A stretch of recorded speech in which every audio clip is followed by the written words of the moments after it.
नमस्कार दोस्तों, आपके अपने pre channel life high study IAS में आप सबका स्वागत है। दोस्तों, आज हम लोग राजा महेंद्र प्रताप सिंह राज्य विश्वविद्यालय अलीगढ़ के V.Ed थर्ड सेमेस्टर एग्जाम 2024-25 का पेपर 304 अर्थात लिंग विद्यालय एवं समाज यानी जेंडर स्कूल एंड सोसाइटी का फुल प्रैक्टिस सेट 9 हल करेंगे। दोस्तों, इस प्रैक्टिस सेट में लिंग विद्यालय एवं समाज से संबंधित 81 बहुत ही महत्वपूर्ण प्रश्नों को हम लोग हल करेंगे। दोस्तों, यदि आप लोग इस प्रैक्टिस सेट को कई बार रिवीजन करके तैयार कर लेते हैं तो आप लोगों को तमाम प्रश्न इसी प्रैक्टिस सेट से सेम टू सेम परीक्षा में मिलेंगे।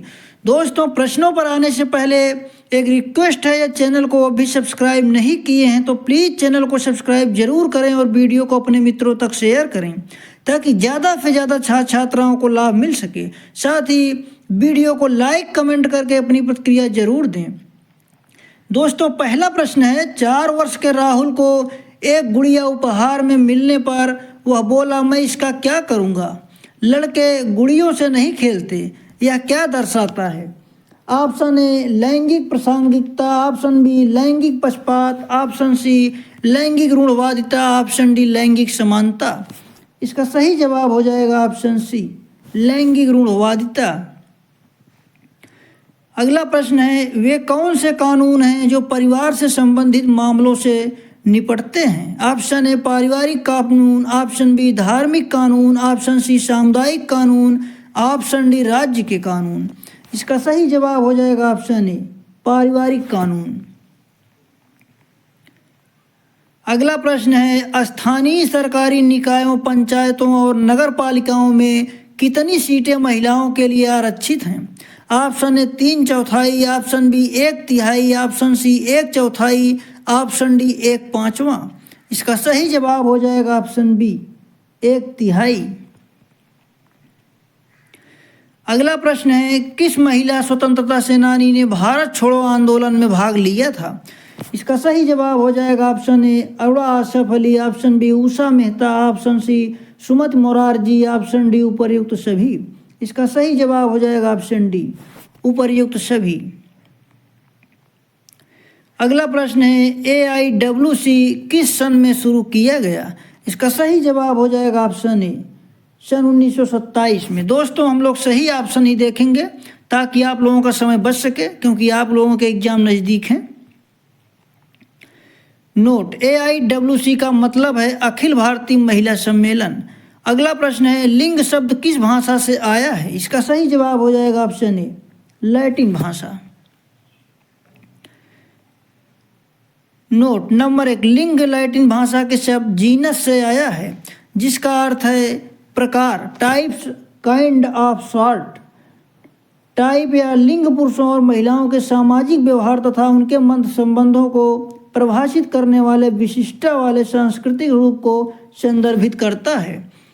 दोस्तों, अगला प्रश्न है, किस वर्ष में संशोधन किया गया जिसमें बाल विवाह अधिनियम ने 15 से 18 वर्ष की लड़कियों के लिए विवाह की न्यूनतम आयु बढ़ा दी। इसका सही जवाब हो जाएगा ऑप्शन बी 1976। किस वर्ष में संशोधन किया गया जिसमें बाल विवाह अधिनियम 15 से 18 वर्ष की लड़कियों के लिए न्यूनतम आयु बढ़ा दी। Option B 1976। अगला प्रश्न है, किसने कहा कि मैं महिलाओं को पुरुषों के ऊपर लेकिन खुद पर अधिकार रखने की इच्छा नहीं देता। इसका सही जवाब हो जाएगा option B Mary Balton Croft. अगला प्रश्न है, द्विधारी लिंग की संज्ञा किसे दी जाती है। इसका सही जवाब हो जाएगा ऑप्शन सी किन्नर लिंग। अगला प्रश्न है, किस परिवार में पति अपनी पत्नी के घर रहने जाता है। इसका सही जवाब हो जाएगा ऑप्शन बी मातृसत्तात्मक। अगला प्रश्न है, सामाजिकरण क्यों महत्वपूर्ण है। इसका सही जवाब हो जाएगा ऑप्शन ए व्यक्तित्व विकास, ऑप्शन बी अनुशासन होना, ऑप्शन सी ए तथा बी दोनों। इसका सही जवाब हो जाएगा ऑप्शन सी ए तथा बी दोनों। अगला प्रश्न है, नारीवादी अवधारणा में स्त्री पुरुष समानता पर किसने बल दिया। इसका सही जवाब हो जाएगा option C John Stuart Mill. अगला प्रश्न है, भारत में उच्च मातृ मृत्यु दर के प्रमुख कारणों में से एक है। इसका सही जवाब हो जाएगा ऑप्शन ए, महिलाओं में एनीमिया। अगला प्रश्न है, स्कूली शिक्षा को विकसित करने में मदद करता है। इसका सही जवाब हो जाएगा ऑप्शन ए, मानवतावादी मूल्य, ऑप्शन बी राष्ट्रीय मूल्य, ऑप्शन सी धर्मनिरपेक्ष मूल्य, ऑप्शन डी उपर्युक्त सभी। इसका सही जवाब हो जाएगा ऑप्शन डी, उपर्युक्त सभी। अगला प्रश्न है, निम्न में से लिंग की विशेषता नहीं है। इसका सही जवाब हो जाएगा ऑप्शन सी, पुरुष और महिला के बीच शारीरिक अंतर। अगला प्रश्न है, निम्न में से कौन सा सामाजिकरण का एजेंट है। इसका सही जवाब हो जाएगा option A school, option B परिवार, option C peer group, option D उपर्युक्त सभी। इसका सही जवाब हो जाएगा ऑप्शन डी, उपर्युक्त सभी। अगला प्रश्न है, निम्न में से कौन सा महिला असमानता के पीछे का एक कारण नहीं है। इसका सही जवाब हो जाएगा ऑप्शन सी, सामाजिकरण। नोट, लैंगिक असमानता का तात्पर्य लैंगिक आधार पर महिलाओं के साथ भेदभाव से है। परंपरागत रूप से समाज में महिलाओं को कमजोर वर्ग के रूप में देखा जाता रहा है। अगला प्रश्न है, निम्न में से कौन लिंग और शिक्षा पर एक सिद्धांत नहीं है। इसका सही जवाब हो जाएगा ऑप्शन बी, पहचान संबंधी सिद्धांत।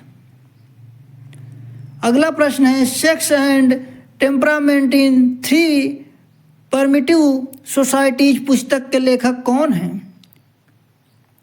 इसका सही जवाब हो जाएगा ऑप्शन ए, मीड।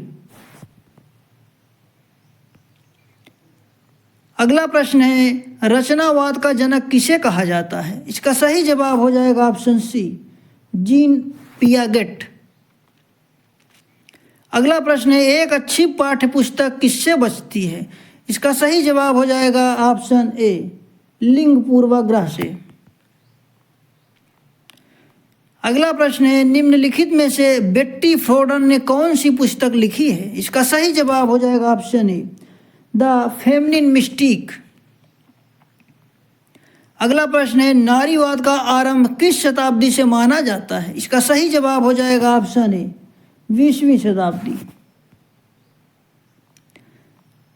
अगला प्रश्न है, डिकॉन्स्ट्रक्टिव थ्योरी किस दार्शनिक द्वारा प्रतिपादित की गई थी। इसका सही जवाब हो जाएगा ऑप्शन बी, जैक्स डेरिडा। अगला प्रश्न है, मुदालियर कमीशन का कौन सा कार्य क्षेत्र था। इसका सही जवाब हो जाएगा ऑप्शन सी, माध्यमिक शिक्षा। नोट, भारत सरकार ने 23 सितंबर 1952 को डॉक्टर लक्ष्मण स्वामी मुदालियर की अध्यक्षता में माध्यमिक शिक्षा आयोग की स्थापना की। उन्हीं के नाम पर इसे मुदालियर आयोग कहा गया। अगला प्रश्न है, बहुउद्देशीय विद्यालय खोलने का सुझाव किस आयोग के द्वारा दिया गया। इसका सही जवाब हो जाएगा ऑप्शन बी, माध्यमिक शिक्षा आयोग। नोट, माध्यमिक शिक्षा आयोग 1952-53 ने बहुउद्देशीय विद्यालयों की स्थापना की सिफारिश की है। नंबर 2, पंचवर्षीय योजना के दौरान ऐसे विद्यालय खोलने में कुछ व्यवहारिक कठिनाइयों का सामना करना पड़ा। अगला प्रश्न है, कोठारी कमीशन की रिपोर्ट का क्या नाम है। इसका सही जवाब हो जाएगा ऑप्शन ए, शिक्षा और राष्ट्रीय विकास। अगला प्रश्न है, कोठारी कमीशन ने शिक्षा पर बजट का कितने प्रतिशत व्यय करने को कहा। इसका सही जवाब हो जाएगा ऑप्शन बी, 6%। अगला प्रश्न है, स्टैट्यूटरी काउंसिल ऑफ एजुकेशन की सिफारिश किस आयोग के द्वारा की गई। इसका सही जवाब हो जाएगा ऑप्शन ए, कोठारी आयोग। अगला प्रश्न है, राष्ट्रीय शिक्षा आयोग में अध्यक्ष सहित सदस्यों की संख्या बताइए। इसका सही जवाब हो जाएगा ऑप्शन ए, 17। अगला प्रश्न है, श्री H.L. एल्विन किस समिति के अध्यक्ष थे। इसका सही जवाब हो जाएगा ऑप्शन सी, राष्ट्रीय शिक्षा आयोग। H.L. एल्विन किस समिति के अध्यक्ष थे। ऑप्शन सी, राष्ट्रीय शिक्षा आयोग। अगला प्रश्न है, कोठारी आयोग ने अपनी रिपोर्ट को कितने खंडों में प्रस्तुत किया। इसका सही जवाब हो जाएगा ऑप्शन सी, 4। कोठारी आयोग ने अपनी रिपोर्ट को 4 खंडों में प्रस्तुत किया है। ये खंड हैं: नंबर 1 सामान्य मुद्दे, नंबर 2 शिक्षा के चरण, नंबर 3 सिफारिशें और कार्यक्रम, नंबर 4 अतिरिक्त कागजात। अगला प्रश्न है, निम्नलिखित में से राष्ट्रीय शिक्षा आयोग के अध्ययन का क्षेत्र नहीं है।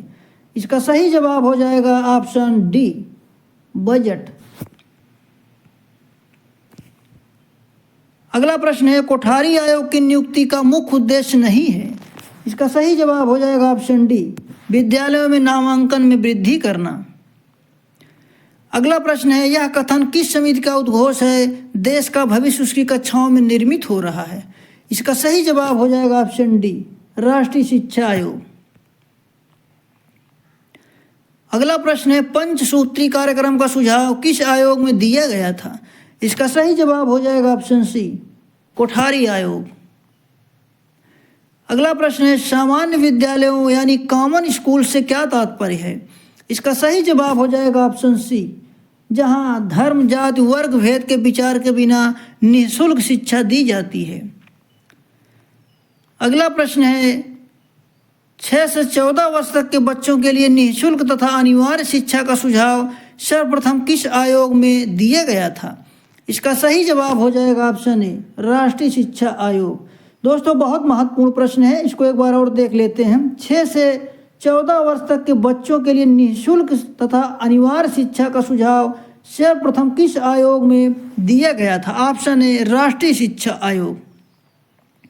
अगला प्रश्न है, राष्ट्रीय शिक्षा आयोग में किस स्तर की शिक्षा का व्यवसायीकरण करने को कहा गया? इसका सही जवाब हो जाएगा ऑप्शन बी, माध्यमिक शिक्षा। अगला प्रश्न है, त्रिभाषा सूत्र फार्मूला सर्वप्रथम कब प्रतिपादित किया गया था? इसका सही जवाब हो जाएगा ऑप्शन बी, 1956 में। नोट, केंद्रीय शिक्षा परामर्श बोर्ड ने सेकेंडरी आयोग के सुझाव का समर्थन नहीं किया और सन 1956 में त्रिभाषा सूत्र का निर्माण किया। अगला प्रश्न है, त्रिभाषा सूत्र फार्मूला किसके द्वारा प्रतिपादित किया गया था?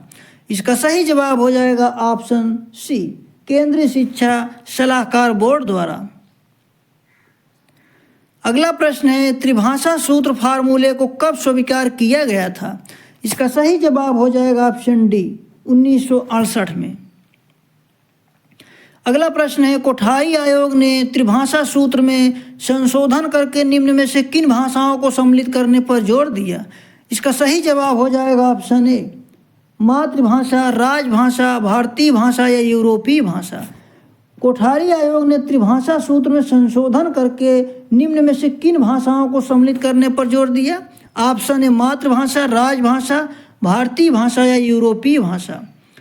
अगला प्रश्न है, स्त्री शिक्षा की राष्ट्रीय समिति को अन्य किस नाम से संबोधित किया जाता है? इसका सही जवाब हो जाएगा ऑप्शन ए, श्रीमती हंसा मेहता समिति। स्त्री शिक्षा राष्ट्रीय समिति को अन्य किस नाम से संबोधित किया जाता है? ऑप्शन ए, श्रीमती हंसा मेहता समिति। अगला प्रश्न है, सभी अल्पसंख्यकों को चाहे उनका आधार धर्म हो या भाषा अपनी पसंद की संस्था स्थापित करने तथा प्रशासन का अधिकार हो गया है, किस धारा में उल्लेख मिलता है? इसका सही जवाब हो जाएगा ऑप्शन बी, धारा 31। अगला प्रश्न है, अपव्यय तथा अवरोधन का विचार किस समिति ने दिया? इसका सही जवाब हो जाएगा ऑप्शन सी, हर्टांग समिति। अगला प्रश्न है, हर्टांग समिति ने किस सन में अपव्यय एवं अवरोधन की समस्या का उल्लेख किया? इसका सही जवाब हो जाएगा ऑप्शन ए, 1927 में। अगला प्रश्न है, शिक्षा पूरी किए बिना ही किसी स्तर से विद्यालय छोड़ देना क्या कहलाएगा? इसका सही जवाब हो जाएगा ऑप्शन बी, अपव्यय। नोट, प्राथमिक शिक्षा का मुख्य उद्देश्य 5 वर्ष की स्कूली शिक्षा के माध्यम से स्थिर शिक्षा की प्राप्ति है। नंबर 2, यदि विद्यालय में प्रवेश करने वाला कोई बच्चा कक्षा 5 पूरा करने से पहले उसे छोड़ देता है या विद्यालय से वापस ले लेता है तो इसे शिक्षा में अपव्यय होता है। अगला प्रश्न है, अपव्यय एवं अवरोधन की समस्या मुख्यतः शिक्षा के किस स्तर पर अधिक पाई जाती है? इसका सही जवाब हो जाएगा ऑप्शन सी, प्राथमिक स्तर। अगला प्रश्न है, बच्चे का एक ही कक्षा में 1 वर्ष से अधिक समय के लिए रुकना क्या कहलाता है? इसका सही जवाब हो जाएगा ऑप्शन बी, अवरोधन। नोट, अवरोधन का अर्थ 1 वर्ष से अधिक अवधि के लिए एक ही कक्षा में एक बच्चे के प्रतिधारण को अवरोधन कहा जाता है। अगला प्रश्न है, अपव्यय एवं अवरोधन के कारण हैं। इसका सही जवाब हो जाएगा ऑप्शन ए, आर्थिक कारण, ऑप्शन बी सामाजिक कारण, ऑप्शन सी शैक्षिक कारण, ऑप्शन डी उपर्युक्त सभी। इसका सही जवाब हो जाएगा ऑप्शन डी, उपर्युक्त सभी। अगला प्रश्न है, अपव्यय एवं अवरोधन के अंतर्गत आर्थिक कारण को दूर करने के उपाय हो सकते हैं। इसका सही जवाब हो जाएगा ऑप्शन ए, निःशुल्क शिक्षा, भोजन तथा वस्त्र व्यवस्था, ऑप्शन बी छात्रवृत्ति की व्यवस्था, ऑप्शन सी ए और बी दोनों। इसका सही जवाब हो जाएगा ऑप्शन सी, ए और बी दोनों। अगला प्रश्न है, अपव्यय एवं अवरोधन की समस्या में शारीरिक कारण। इसका सही जवाब हो जाएगा ऑप्शन ए, बीमारी, ऑप्शन बी दुर्बलता, ऑप्शन सी विकलांगता, ऑप्शन डी उपर्युक्त सभी। इसका सही जवाब हो जाएगा ऑप्शन डी, उपर्युक्त सभी।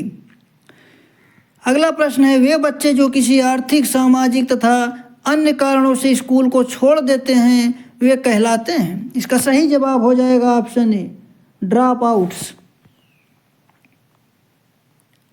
अगला प्रश्न है, ड्रॉप आउट बच्चों को कोठारी आयोग ने किस प्रकार शिक्षा व्यवस्था का सुझाव दिया? इसका सही जवाब हो जाएगा ऑप्शन बी, अंशकालिक शिक्षा। अगला प्रश्न है, डी स्कूलिंग सोसाइटी पुस्तक किसने लिखी? इसका सही जवाब हो जाएगा ऑप्शन सी, इवान इलिच ने। अगला प्रश्न है, स्कूल इज डेड पुस्तक के लेखक कौन हैं? इसका सही जवाब हो जाएगा ऑप्शन ए, इवान इलिच। अगला प्रश्न है, राज्य का कर्तव्य है कि वह श्रमिकों को कार्य निर्वहन योग्य मजदूरी, जीवन स्तर की सामग्री, अवकाश के पूर्ण उपयोग के सामाजिक एवं सांस्कृतिक अवसर प्रदान करने का प्रयास करेगा। किस अनुच्छेद में इसका उल्लेख मिलता है? इसका सही जवाब हो जाएगा ऑप्शन बी, अनुच्छेद 43। अगला प्रश्न है, शिक्षा के व्यवसायीकरण के कारण हैं। इसका सही जवाब हो जाएगा ऑप्शन ए, देश के कुटीर उद्योगों को सुरक्षित रखना, ऑप्शन बी स्वरोजगार की शक्ति का विकास करना, ऑप्शन सी ए और बी दोनों, ऑप्शन डी केवल ए। इसका सही जवाब हो जाएगा ऑप्शन सी, ए और बी दोनों। अगला प्रश्न है, भारत में तकनीकी तथा व्यावसायिक शिक्षा को प्रोत्साहन देने का प्रयास किसने किया? इसका सही जवाब हो जाएगा ऑप्शन सी, कोठारी आयोग ने। अगला प्रश्न है, किसने सुझाव दिया कक्षा 10 के उपरांत 50% विद्यार्थियों को व्यावसायिक शिक्षा प्रदान करनी चाहिए? इसका सही जवाब हो जाएगा ऑप्शन सी, कोठारी आयोग ने। अगला प्रश्न है, ICDS का पूर्ण रूप क्या है? इसका सही जवाब हो जाएगा ऑप्शन ए, इंटीग्रेटेड चाइल्ड डेवलपमेंट सर्विसेज। अगला प्रश्न है, व्यावसायिक शिक्षा की एक सुव्यवस्थित एवं सुविचारित नीति की परिकल्पना किसके द्वारा की गई? इसका सही जवाब हो जाएगा ऑप्शन सी, राष्ट्रीय शिक्षा नीति। अगला प्रश्न है, किसने सुझाव दिया व्यावसायिक शिक्षा को सक्रिय भागीदारी के रूप में सामान्य विद्यालयों में संचालित किया जाना चाहिए? इसका सही जवाब हो जाएगा ऑप्शन बी, NCERT। कौन सी दशा सामाजिक गतिशीलता में बाधक है? इसका सही जवाब हो जाएगा ऑप्शन बी, परंपरावाद। अगला प्रश्न है, 1849 में बैथून ने बालिका विद्यालय कहाँ स्थापित किया? इसका सही जवाब हो जाएगा ऑप्शन डी, कलकत्ता में। अगला प्रश्न है, 1904 में किसने बनारस में सेंट्रल हिंदू बालिका विद्यालय की स्थापना की? इसका सही जवाब हो जाएगा option D, Shrimati Annie Besant ने। नोट, एनी बेसेंट एक प्रमुख ब्रिटिश थियोसोफिस्ट, समाज सुधारक और भारतीय राष्ट्रवादी थी, जिन्होंने 1904 में वाराणसी में केंद्रीय हिंदू बालिका विद्यालय की स्थापना की थी। अगला प्रश्न है, भारत का सर्वप्रथम महिला मेडिकल कॉलेज कब खोला गया? इसका सही जवाब हो जाएगा ऑप्शन ए, 1916 में। भारत में सर्वप्रथम महिला मेडिकल कॉलेज कब खोला गया? ऑप्शन ए, सन 1916 में। Note number 1, Lady Hardinge Medical College Bharat में नई दिल्ली में स्थित महिलाओं के लिए एक मेडिकल कॉलेज है। नंबर 2, 1916 में स्थापित यह कॉलेज 1950 में चिकित्सा विज्ञान संकाय दिल्ली विश्वविद्यालय का हिस्सा बन गया। अगला प्रश्न है, भारत का सर्वप्रथम महिला medical college Lady Hardinge College कहाँ खोला गया था? इसका सही जवाब हो जाएगा ऑप्शन डी, दिल्ली में। अगला प्रश्न है, भारत में प्रथम महिला महाविद्यालय कब खोला गया? इसका सही जवाब हो जाएगा ऑप्शन सी, 1916 में। अगला प्रश्न है, शारदा अधिनियम 1929 किससे संबंधित है? इसका सही जवाब हो जाएगा ऑप्शन डी, बाल विवाह का निषेध। नोट, नंबर 1, शारदा अधिनियम बाल विवाह से संबंधित है। नंबर 2, वर्ष 1929 में बाल विवाह निरोधक अधिनियम ने पुरुषों और महिलाओं की न्यूनतम आयु क्रमशः 14 और 18 वर्ष निर्धारित की। नंबर 3, इस कानून को शारदा अधिनियम के नाम से जाना जाता है। अगला प्रश्न है, शिक्षित स्त्री के बिना शिक्षित पुरुष हो ही नहीं सकता, यह किसने कहा? इसका सही जवाब हो जाएगा ऑप्शन डी, राधा कृष्णन आयोग ने। अगला प्रश्न है, राष्ट्रीय महिला शिक्षा समिति 1958 का अध्यक्ष कौन था? इसका सही जवाब हो जाएगा option B, Shrimati Durgabai Deshmukh. Note, Durgabai Deshmukh की अध्यक्षता में 1958 में राष्ट्रीय महिला परिषद की स्थापना की गई थी। अगला प्रश्न है, हंसा मेहता समिति 1962 किससे संबंधित है? इसका सही जवाब हो जाएगा ऑप्शन डी, पाठचर्या से। नोट, नंबर 1, हंसा मेहता समिति 1962 में श्रीमती हंसा मेहता की अध्यक्षता में राष्ट्रीय महिला शिक्षा परिषद द्वारा नियुक्त किया गया था। नंबर 2, इसका उद्देश्य शिक्षा के सभी स्तरों पर लड़कों और लड़कियों के लिए पाठचर्या के विभेदीकरण की सावधानीपूर्वक जांच करना था। अगला प्रश्न है, कस्तूरबा गांधी बालिका विद्यालय योजना कब से चलाई जा रही है? इसका सही जवाब हो जाएगा ऑप्शन सी, सन 2004 से। नोट, भारत सरकार द्वारा 2004 में अनुसूचित जनजाति एवं पिछड़े वर्ग की बालिकाओं के लिए सुदूर ग्रामीण क्षेत्रों में आवासीय उच्च प्राथमिक विद्यालयों की स्थापना के लिए कस्तूरबा गांधी बालिका विद्यालय योजना शुभारंभ किया गया था। अगला प्रश्न है, महिला समाख्या योजना को केंद्र सरकार द्वारा कब आरंभ किया गया? इसका सही जवाब हो जाएगा ऑप्शन बी, सन 1989 में।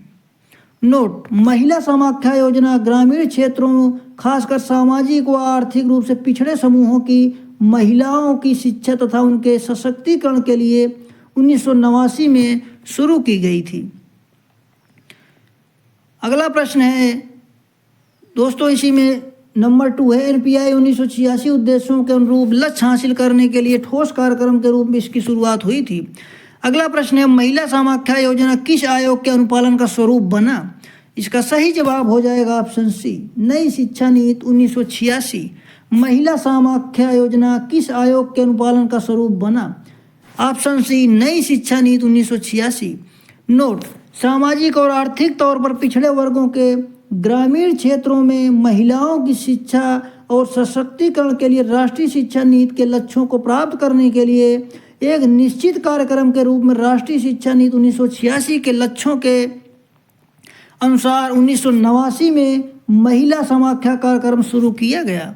अगला प्रश्न है, भारत की प्रथम महिला शिक्षिका किसे माना जाता है? इसका सही जवाब हो जाएगा option D, Savitribai Phule. Notes, number 1, Savitribai पहली भारतीय महिला टीचर और प्रिंसिपल थी। नंबर 2, सावित्रीबाई और उनके पति ने 1848 में भिडेवाड़ा में पुणे में पहले आधुनिक भारतीय लड़कियों के स्कूल में से एक की स्थापना की।